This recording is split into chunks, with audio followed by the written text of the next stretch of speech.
بسم اللہ الرحمن الرحیم۔ آج کے ہمارے سبق کا عنوان ہے غزل، جو کہ حسرت موہانی نے تحریر کی ہے۔ حسرت موہانی ہمارے ایک عظیم شاعر ہیں جنہوں نے قید و بند کی سختیاں برداشت کی۔ انہوں نے حکومت کے خلاف کافی کچھ لکھا، جس کی پاداش میں ان کو جیل میں ڈال دیا گیا اور قید بامشقت ان کو سنائی گئی۔ اس غزل میں ان کا رخ جو ہے وہ خدا کی ذات کی طرف ہے، اور یعنی کہ محبوب حقیقی اور محبوب مجازی دونوں طرف ہی اس غزل کا مطلب لیا جا سکتا ہے۔ اس غزل کا پہلا شعر ہے: مصیبت بھی راحت فضا ہو گئی ہے، تیری آرزو رہنما ہو گئی ہے۔ اس شعر میں شاعر کہتے ہیں کہ اے محبوب، عشق کی مصیبت میرے لیے خوشی کا ذریعہ بن گئی ہے، اور تیری آرزو اور خواہش میری رہبر اور تمنا بن گئی ہے۔ یعنی کہ شاعر کہتا ہے کہ محبوب سے ملنے کی تمنا نے میرے اندر ہر مصیبت سے ٹکرانے کی جرأت اور ہمت اور حوصلہ پیدا کر دیا ہے۔ اس کی وجہ سے میں مشکل سے مشکل حالات کو برداشت کرنے کے لیے تیار ہوں۔ یعنی شاعر کے دل میں محبوب سے ملنے کی جو ایک آس ہے، وہ اس کو مشکل ترین حالات پر قابو پانے پر مجبور کر دیتی ہے۔ شعر نمبر 2 ہے: یہ وہ راستہ ہے دیار وفا کا، جہاں باد سرسر صبا ہو گئی ہے۔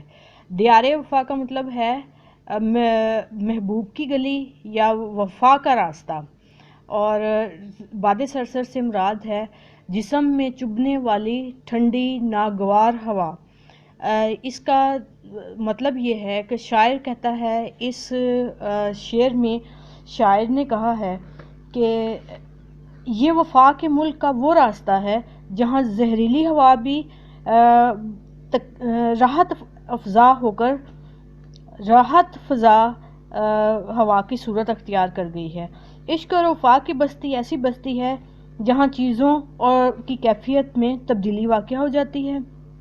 اس بستی کے رہنے والوں یعنی عاشقوں کو تند و تیز ہوا، تر و تازہ خوشبودار ہوا محسوس ہوتی ہے۔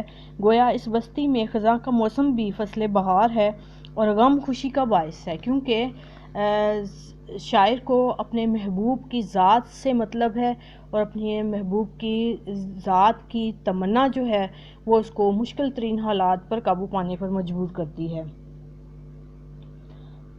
شعر نمبر 3 ہمارے پاس ہے: میں درماندہ اس بارگاہ عطا کا، گناہ گار ہوں ایک خطا ہو گئی ہے۔ یہ بہت زیادہ دلچسپ شعر ہے، جس میں انہوں نے حضرت آدم علیہ السلام اور حضرت حوا علیہ السلام کا حوالہ دیا ہے اور تلمیح استعمال کی ہے، اور انہوں نے کہا ہے کہ حضرت آدم علیہ السلام کو جب اللہ تعالیٰ نے بنایا اور ان کو جنت میں رکھا اور ان کو کہا کہ فلاں درخت کا تم نے پھل نہیں کھانا، انہوں نے حضرت آدم علیہ السلام نے اللہ تعالیٰ کی نافرمانی کی اور اس درخت کا پھل کھا لیا، جس سے اللہ تعالیٰ غضبناک ہو گئے اور ان کو دھتکارتے ہوئے دنیا میں بھیج دیا، اور انہوں نے کہا کہ اب دنیا میں زندگی کے جو دن ہیں وہ پورے کرو۔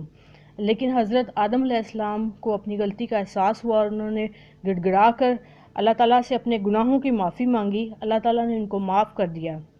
اب اس شعر میں شاعر کہتا ہے کہ میں اسی ابن آدم کا بیٹا ہوں، اور جب میرے باپ کو اللہ تعالیٰ کی عفو و درگزر کرنے والی ذات معاف کر سکتی ہے، تو میں بھی اللہ تعالیٰ سے معافی کا طلبگار ہوں، اور میں بھی امید کرتا ہوں کہ اللہ تعالیٰ مجھے بھی معاف کر دے گا، کیونکہ معاف کر دینا اللہ تعالیٰ کی ایک اعلیٰ صفت ہے۔ شعر نمبر 4 ہے: تیرے رتبہ دانے محبت کی حالت، تیرے شوق میں کیا سے کیا ہو گئی ہے۔ اس شعر میں بھی شاعر اپنے محبوب سے مخاطب ہے اور کہتا ہے کہ اے محبوب، تو ذرا مجھ پر غور تو کر کہ تیری محبت نے میری تمام ظاہری اور باطنی کیفیات کو بدل دیا ہے، میری تمام حالت کو بدل دیا ہے، یہاں تک کہ مجھے دنیا والے پہچاننے سے انکاری ہیں۔ اور میری ظاہری شکل و صورت پہچانی نہیں جا رہی، یعنی کہ میں تیری محبت میں اتنا ذلیل و خوار ہو چکا ہوں اور لیکن تیری طرف سے کوئی مثبت رویہ جو ہے وہ میں نے نہیں دیکھا، تیری طرف سے کسی حوصلہ افزا امید میرے دل میں پیدا نہیں ہوئی، اور نہ ہی تو نے مجھ پر کوئی مثبت انداز سے نظر ڈالی ہے۔ شعر نمبر 5 ہے، اور یہ انتہائی آسان شعر ہے۔ اس شعر کو ہم مقطع کہیں گے۔ پہنچ جائیں گے انتہا کو بھی حسرت جب اس راہ کی ابتدا ہو گئی ہے۔ شاعر نے کہا ہے کہ جب ہم کسی کام کی ابتدا کر لیتے ہیں تو وہ یقیناً ختم ضرور ہوتا ہے، اور ہمارے قدم جو ہیں وہ اپنی منزل تک ضرور پہنچتے ہیں، اور اس میں شرط صرف یہی ہے کہ جب ہم اس کام کو خلوص نیت سے شروع کریں، اور منزل تب ہمارے لیے یقینی ہے۔ شاعر کہتا ہے کہ کسی کام کی ابتدا ہونا بڑی بات ہے، گویا مایوس ہونا مناسب نہیں، قدم بڑھانا اصل بات ہے، انسان آخرکار اپنی منزل پا لیتا ہے۔ مجھے امید ہے کہ یہ ساری غزل کا مفہوم جو کہ مختصر طور پر آپ کو بتایا گیا ہے آپ کی سمجھ میں آ گیا ہوگا۔